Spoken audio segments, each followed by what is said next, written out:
simplify I power 1947 plus I power 1950. இதில் last 2 digit 47 இருக்கு இல்லையா, இந்த 47 நீங்கள் 4 டிவைட் பண்ணீங்கன்னா ரிமைண்டர் என்ன கிடைக்கும்? 3 கிடைக்கும்.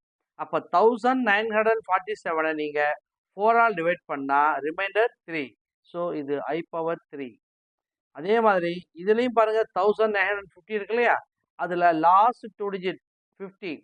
50யை 4 டிவைட் பண்ணால் ரிமைண்டர் என்ன கிடைக்கும்? 2 கிடைக்கும். அப்போது 1950யை நீங்கள் 4 டிவைட் பண்ணால் உங்களுக்கு 2 கிடைக்கும்.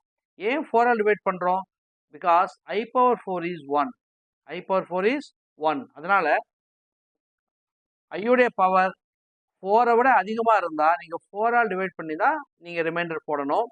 I cube value -i, I squared value -1.